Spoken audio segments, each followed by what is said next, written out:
Kamar Dagang dan Industri atau Kadin bisa saja tercoreng gara-gara kasus yang sedang ramai. Apalagi kalau bukan viralnya video pemerasan oleh Ketua Kadin Kota Cilegon, Muhammad Salim terhadap perusahaan di proyek strategis nasional. Buntutnya, Muhammad Salim ditetapkan sebagai tersangka pemerasan dan pengancaman. Bagaimana duduk perkaranya? Bagaimana juga respons Kadin dan perusahaan yang terlibat? Direktorat Reserse Kriminal Umum Polda Banten pada Jumat 16 Mei 2025 malam menetapkan Ketua Kadin Kota Cilegon, Muhammad Salim, Wakil Ketua Kadin Bidang Industri Kota Cilegon, Ismatullah, dan Ketua Himpunan Nelayan Seluruh Indonesia, Rufaji Jahuri, sebagai tersangka pemerasan dan pengancaman. Setelah itu ketiganya langsung mendekam di rutan Polda Banten. Penetapan tersangka ini menyusul beredar luasnya video yang memperlihatkan sejumlah anggota ormas dan orang berseragam putih dengan tulisan Kadin Cilegon. Mereka diduga meminta jatah proyek tanpa melalui lelang ke perwakilan perusahaan kontraktor asal Cina, Chengda Engineering, yang membangun PT Chandra Asri Alkali. Menurut Polda Banten, Salim dan Ismatullah dua kali bertemu dengan perwakilan Chengda Engineering pada 14 April dan 22 April 2025. Dalam pertemuan itu terjadi pemaksaan untuk mendapatkan jatah proyek. Salim pun memaksa meminta proyek. Lalu Ismatullah menggebrak dan meminta proyek tanpa lelang. Selain itu, Salim mengajak pihak lain, salah satunya Ketua Himpunan Nelayan Seluruh Indonesia, Rufaji, yang saat itu mengancam akan menghentikan proyek jika tidak dilibatkan.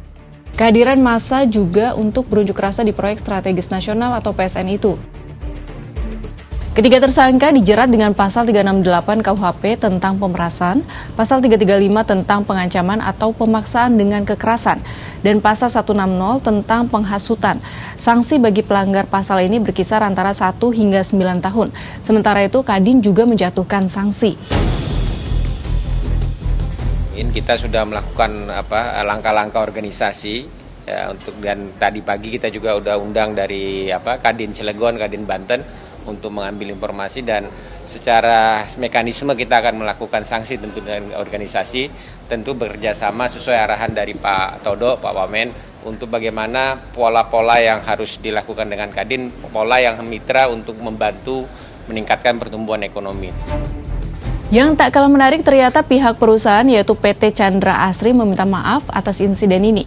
Tentu harapan kami ke depan adalah proyek ini dapat berjalan yang lancar, sesuai dengan waktu yang cukup ketat yang ingin kita capai. Untuk itu kolaborasi, inovasi, dan kemudian juga tentu kita harapkan ke depan lebih baik lagi, tidak ada lagi hal-hal yang tidak kita inginkan. Kami juga mohon maaf kiranya kemarin-kemarin dengan adanya proyek ini membuat sedikit lumayan kegaduhan. Sebagai informasi, PT Chandra Asri Pacific Tbk yang akan membangun pabrik klor alkali etilen di Klorida di Cilegon ternyata merupakan bagian dari proyek strategis nasional atau PSN. Proyek itu telah ditetapkan sebagai PSN melalui Peraturan Presiden Nomor 12 Tahun 2025 tentang Rencana Pembangunan Jangka Menengah Nasional 2025-2029 pada 10 Februari 2025. Proyek pabrik CAEDC dengan nilai investasi 15 triliun rupiah itu akan dikelola oleh anak usaha Chandra Asri Group, yaitu PT Chandra Asri Alkali.